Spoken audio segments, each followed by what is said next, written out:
Amado irmão, querido amigo, amada irmã e amiga em Jesus Cristo, que as janelas dos céus se abram e derrame sobre você e sua casa bênção sem medida.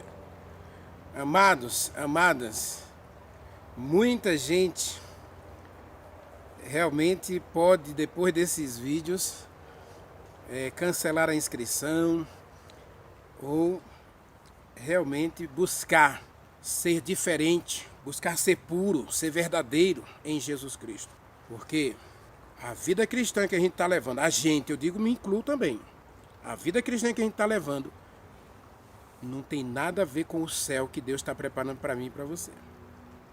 Essa vida cristã fútil, essa vida cristã chula, que não gera fruto para a vida eterna, que não leva a mim e a você a viver em santidade, em santificação, não agrada a Deus. Aliás, a gente tem que ter cuidado, porque Tiago vai dizer que a amizade com o mundo é inimizade contra Deus. A amizade do mundo me separa da amizade de Deus. Ou eu sou amigo de Deus, ou eu sou amigo do mundo. Ou eu sou filho de Deus, ou eu sou filho do pecado, filho da ira, filho da perdição.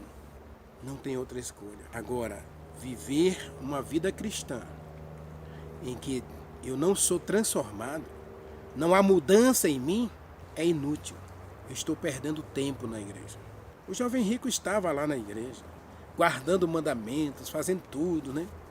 Mas no final Jesus Cristo disse, deixe tudo por mim.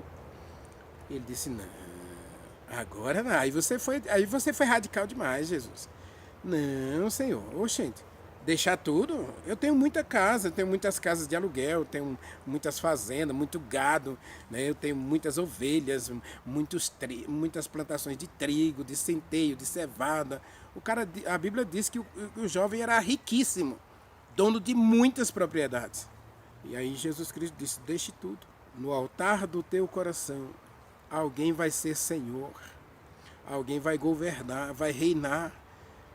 E aí o jovem rico foi embora porque ele queria a vida eterna, mas não queria deixar Jesus Cristo reinar em seu coração. Diz o texto de Marcos, capítulo 10, que Jesus amou aquele jovem. E ele foi embora triste, porque era dono de muitas propriedades. Deus é contigo, exalte e louve o nome de Deus. Glorifique o céu.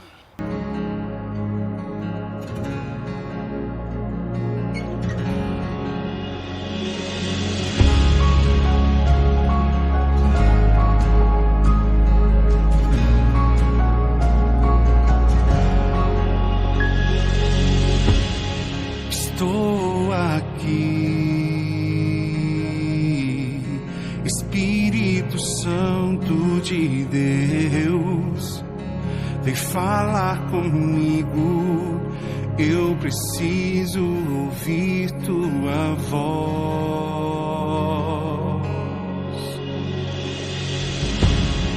Estou aqui, Espírito Santo de Deus, vem falar comigo, eu preciso ouvir tua voz. Para onde eu irei? Para onde posso ir?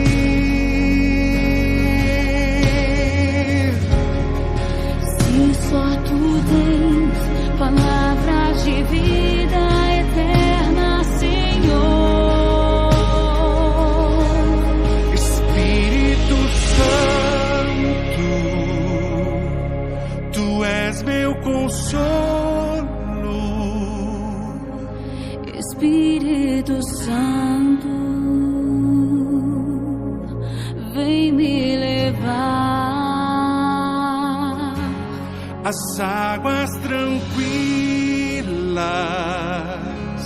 que correm do trono. Espírito Santo, eu estou aqui.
Espírito Santo, eu estou aqui.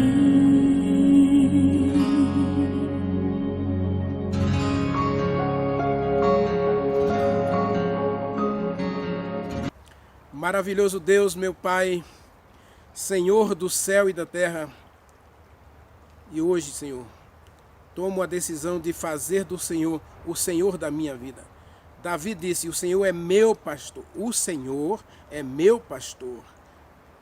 E o pastor tem um cajado, mas também o Senhor diz através de Davi que o pastor tem uma vara. A vara da disciplina, a vara da correção, a vara da edificação, a vara da santificação.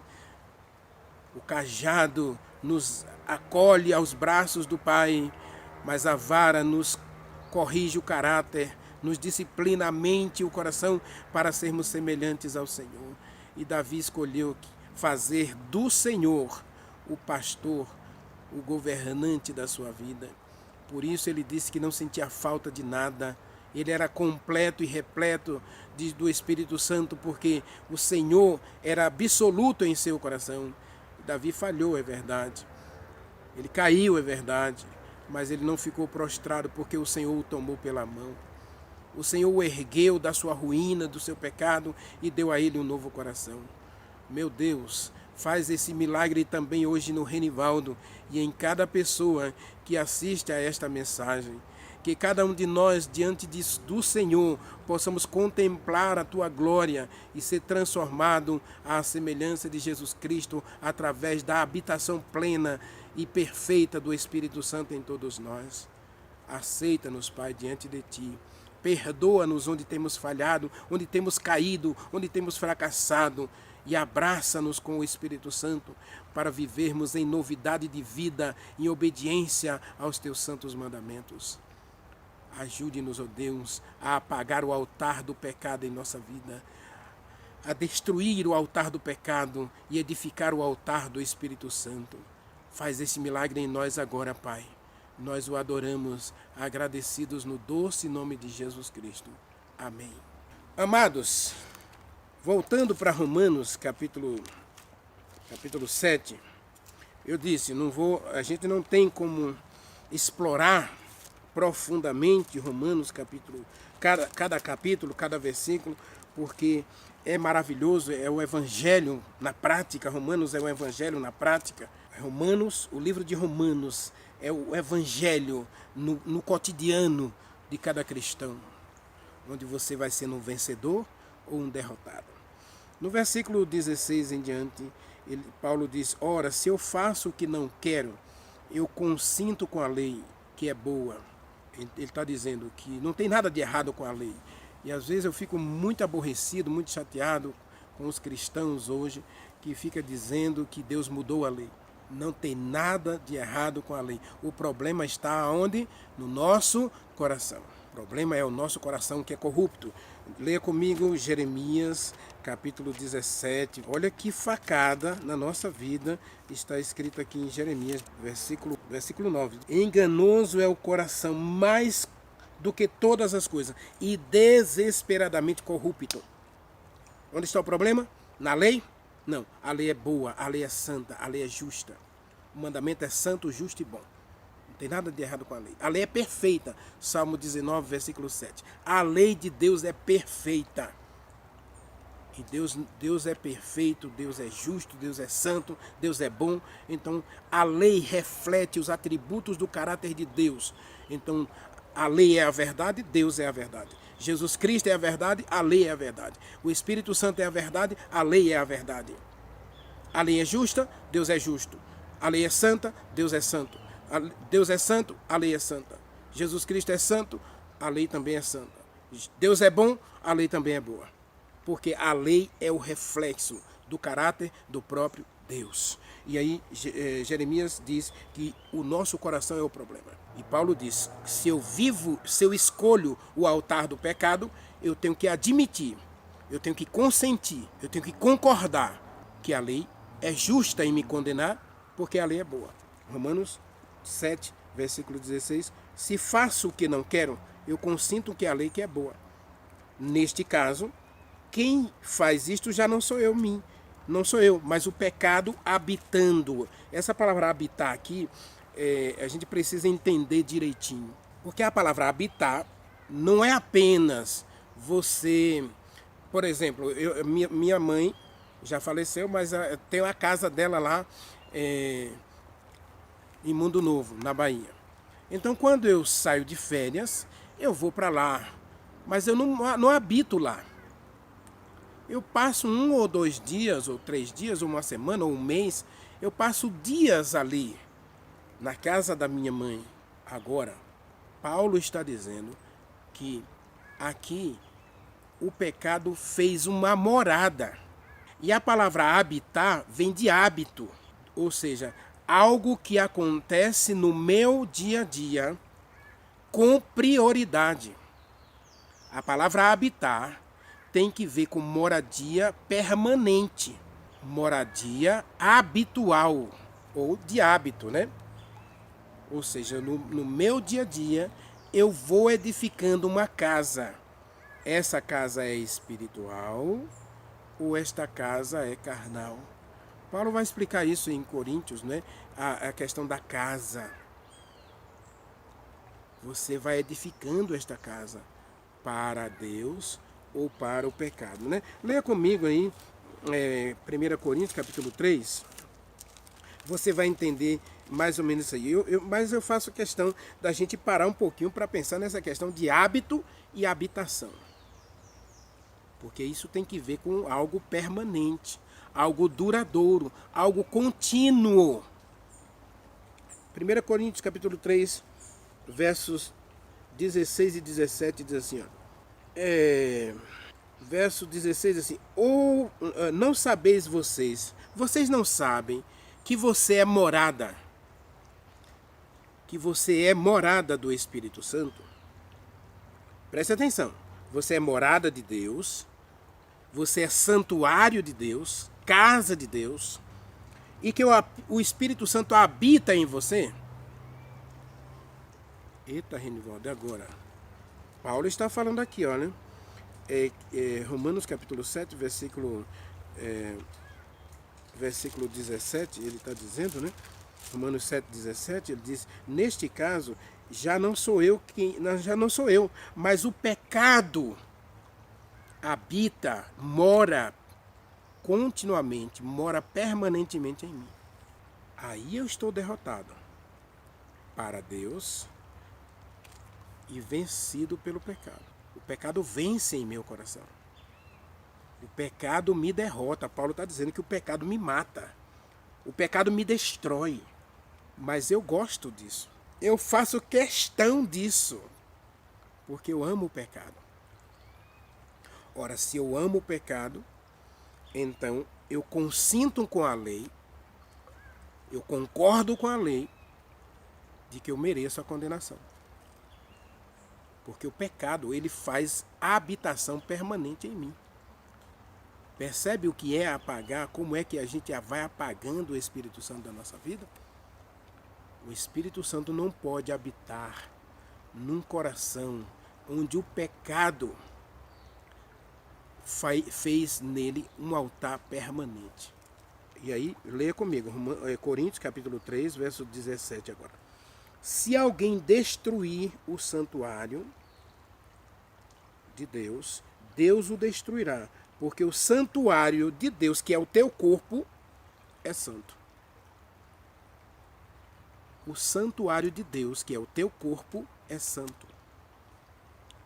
E aqui eu prefiro dizer que o santuário de Deus, que é o nosso coração, que é a nossa mente, porque dele procedem todos os maus pensamentos, os maus desejos, ou os desejos de santidade, de pureza, de verdade, de bondade. Esse santuário, ele é destruído ou ele é edificado.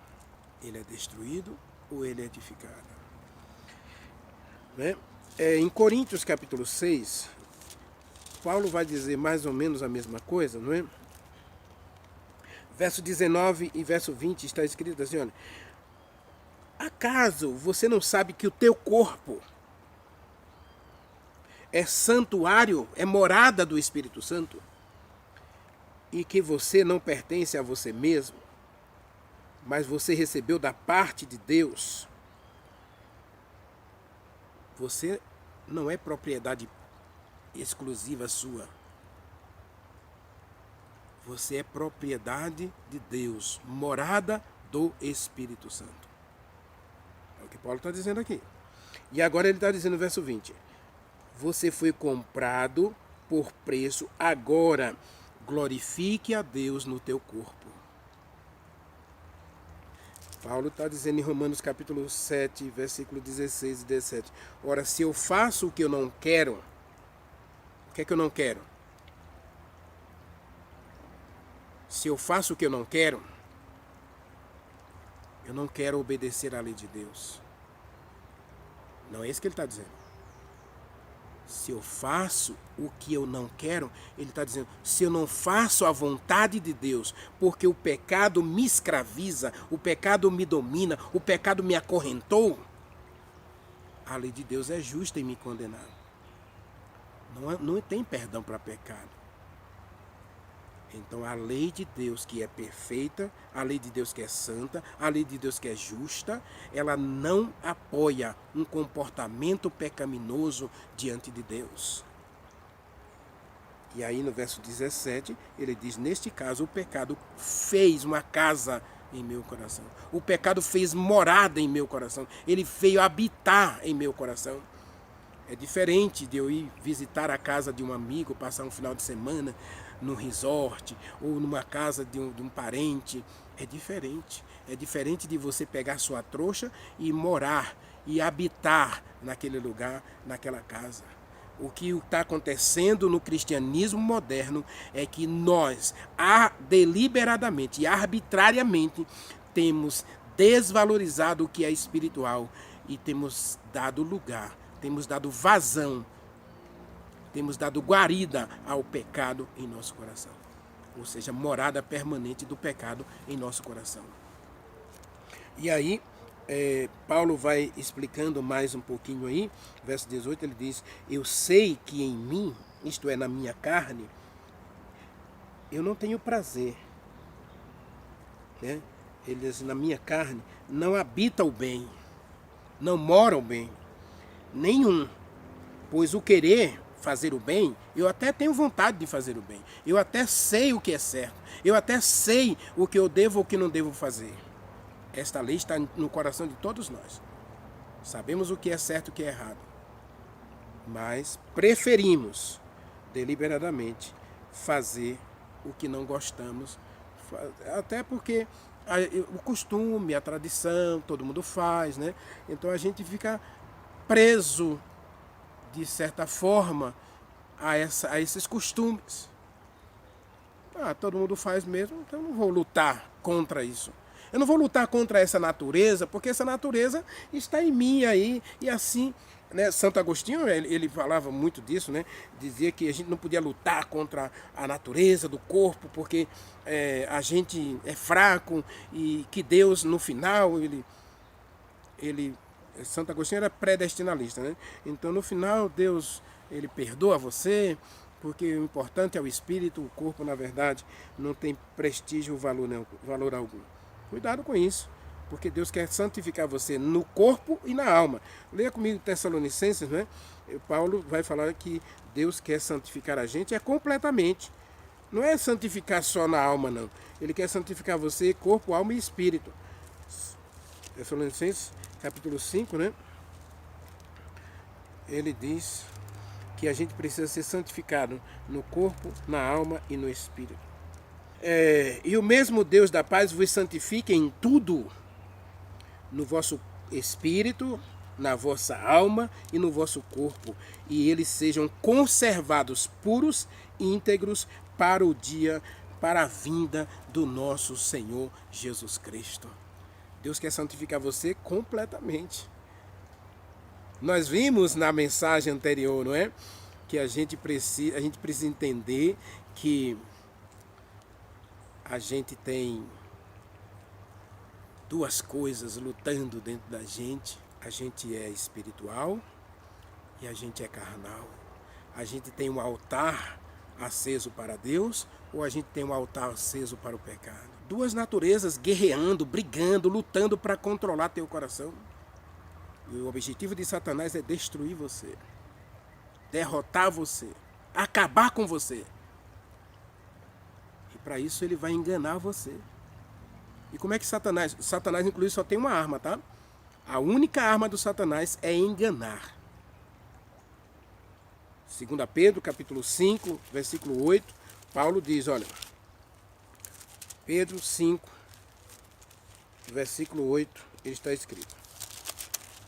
Observe. Sede sóbrios e vigiem. O diabo, teu adversário, anda em derredor de vocês, procurando uma maneira de derrotar você. Mas ele só tem uma arma, é o engano. Ou a mentira, né? Mas o engano. Em Efésios, capítulo 6, a partir do versículo 10. 6, 10 em diante, ele diz assim: no quanto ao mais, irmãos, sede fortalecidos no Senhor e na força do seu poder, revestivos de toda a armadura de Deus, para você ficar firme contra as ciladas do diabo. Mateus, capítulo 24.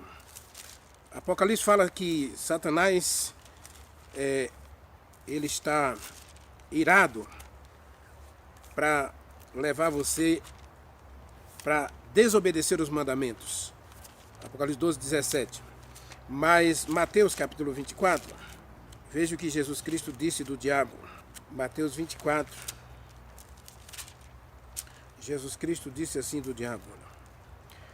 Diz, e surgirão falsos cristos e falsos profetas, operando grandes sinais e prodígios para enganar.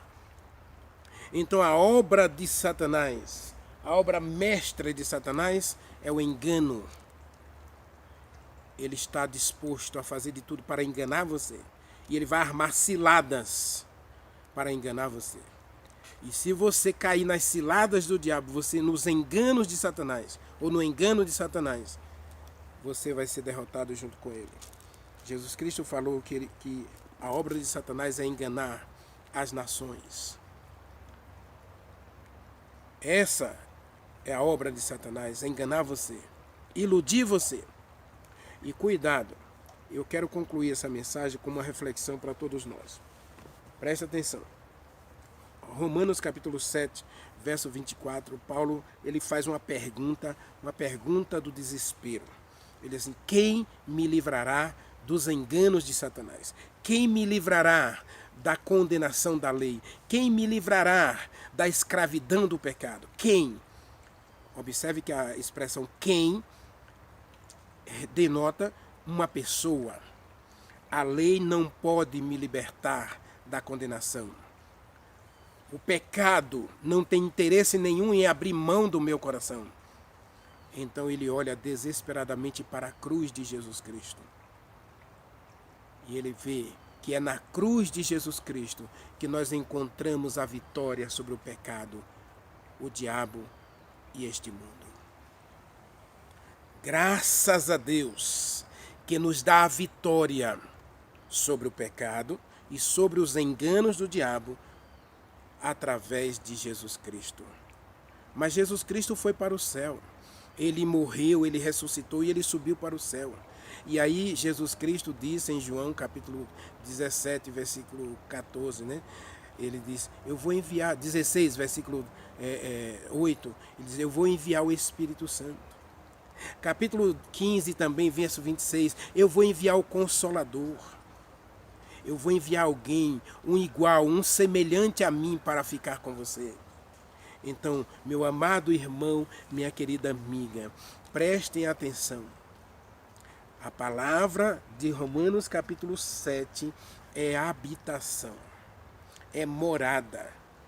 E alguém está fazendo uma morada em teu coração.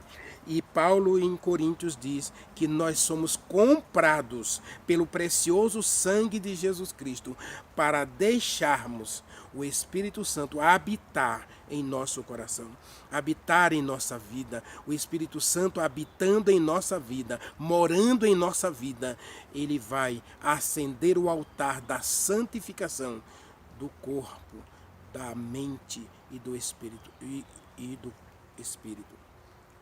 Mente, corpo e alma, né? A palavra alma aí pode ser entendida como sentimentos, tá?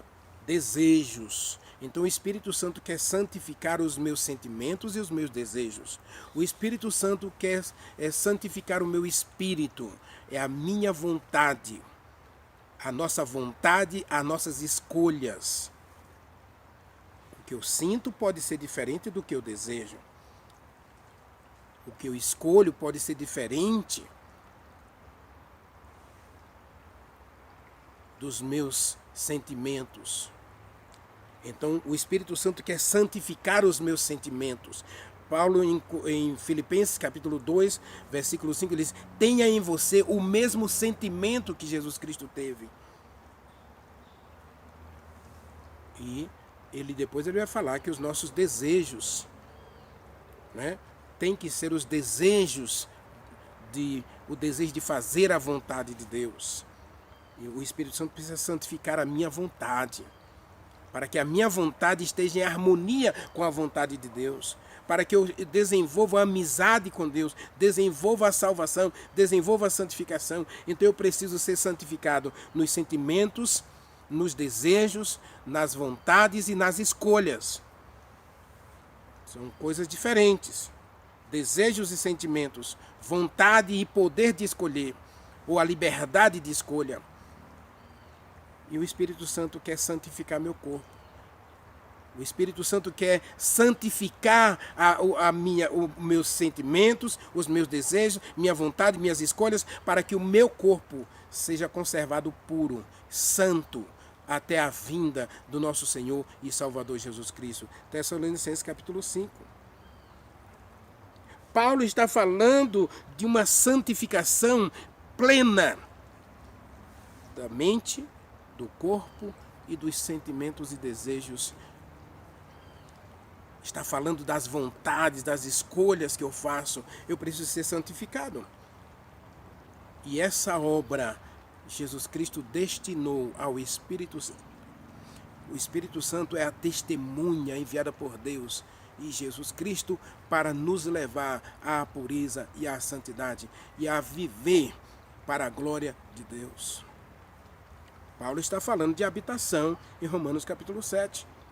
Paulo está falando de luta, mas ele está falando de controle.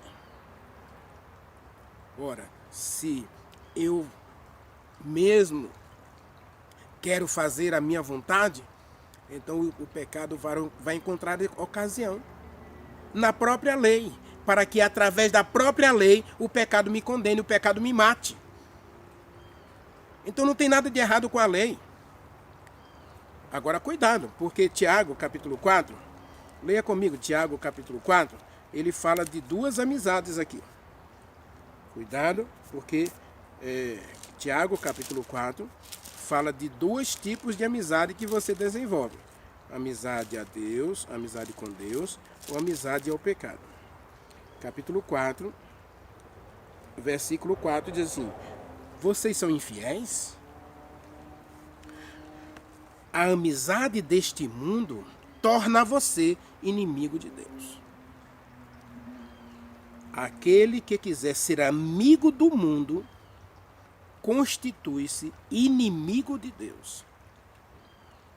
Alguém está querendo derrotar você, enganar você, para entronizar-se em tua vida, habitar em teu coração e levar você ao fracasso, à derrota, à perdição eterna.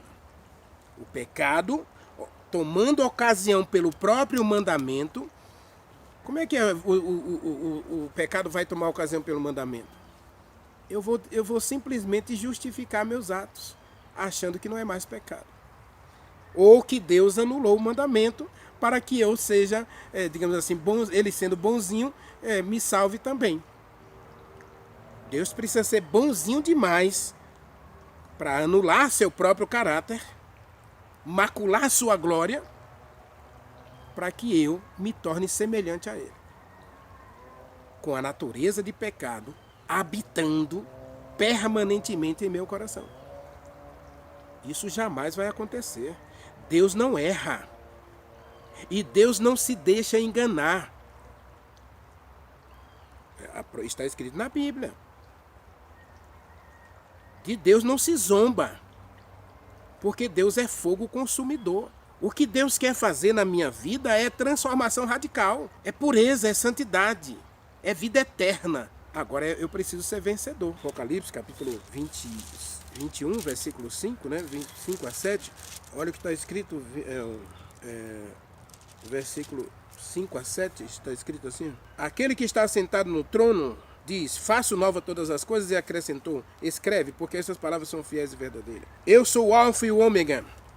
Quem tem sede, darei de graça da fonte da água da vida. O vencedor herdará estas coisas. Eu serei o Deus dele e ele será meu filho. Ou você é vencedor, ou você é um vencido. Ou você é um vitorioso, ou você é um fracassado, um derrotado. Na vida espiritual, hoje, infelizmente, nós temos encontrado muitas pessoas vivendo o fracasso de uma vida cristã inútil, fútil, porque no altar do seu coração arde uma amizade, não com Deus, arde uma amizade com o pecado e o mundo. Não se esqueça das virgens nécias. Eu amo a mensagem da parábola do semeador, porque toda a humanidade, independente de etnia, cultura, raça, cor, todos são colocados na bandeja, no terreno onde a semente é lançada, à beira do caminho, entre os pedregais, entre os espinhos ou na boa terra. Todo ser elege a oportunidade e a livre escolha de dizer sim à palavra, de abrir o coração a Deus ou ao pecado. Ninguém ficará isento, ninguém ficará de fora. Todos nós somos, com os olhos desvendados, somos chamados a viver e a deixar Deus viver em nosso coração. Eu preciso escolher Deus como a minha morada, porque Deus escolhe morar em meu coração. Leia comigo João capítulo 14. Deus escolhe morar com o Espírito Santo em meu coração. João 14, versículo 22, versículo 23. Respondeu-lhe, se alguém me ama. Demas, vimos na mensagem anterior, né? Na mensagem de ontem, Demas amou o mundo e rejeitou o Evangelho, rejeitou a graça, rejeitou o Espírito Santo. Por isso, ele apagou da sua vida o Espírito Santo. Jesus Cristo está dizendo, se alguém me ama, guardará a minha palavra, e eu e meu Pai o amaremos, e viremos para ele, e faremos nele a habitação. Deus quer morar em você. Deus quer habitar em teu coração. Então é hora de você ser vencedor. Apocalipse capítulo 21, versículo 7. O vencedor herdará todas estas coisas. Eu serei seu Deus. Ele será meu filho. Quem quiser, receba de graça a água da vida eterna. O Espírito Santo. Deus está disposto a dar o Espírito Santo para tornar você um vencedor nessa luta contra o pecado, nessa luta contra o eu, nessa guerra espiritual entre o altar do pecado e o altar do Espírito Santo. Alguém tem que vencer. Quem vai vencer no teu coração, meu irmão? É Deus ou o diabo? Essa é a guerra. A mentira ou a verdade vai vencer na tua vida?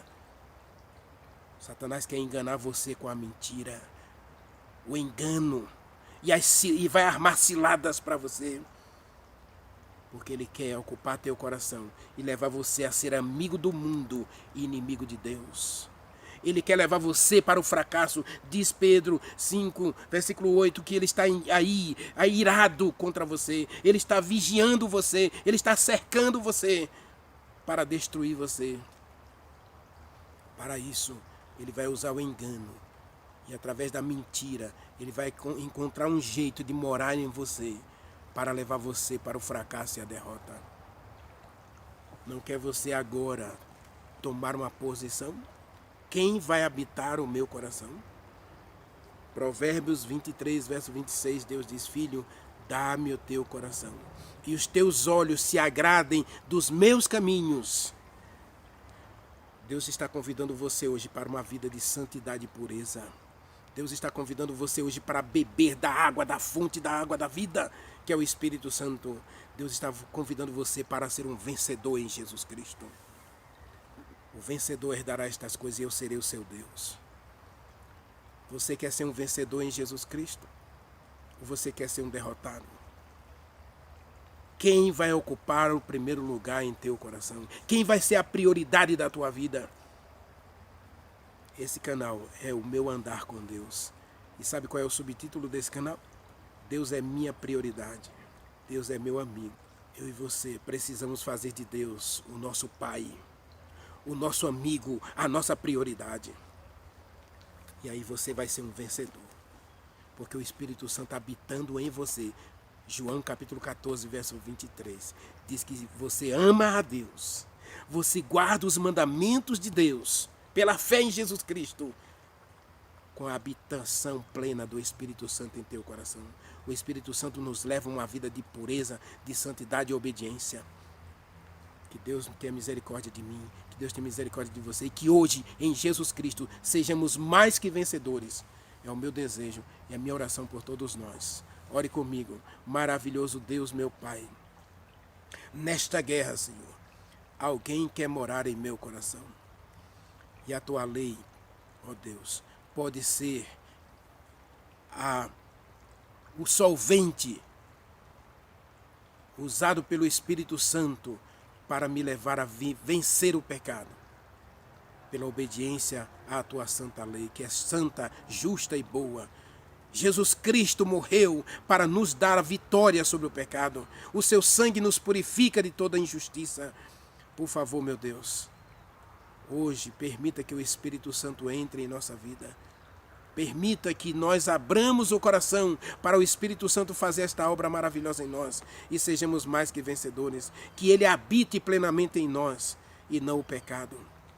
Paulo diz em Romanos capítulo 6, versículo 14, que o pecado não vai ter domínio, não vai ter lugar em nosso coração. Por favor, Senhor, que essa seja uma realidade em nossa vida. Nós o adoramos, agradecidos no poder do Espírito Santo e no mérito de Jesus Cristo que morreu por nós. Hoje e sempre. Amém.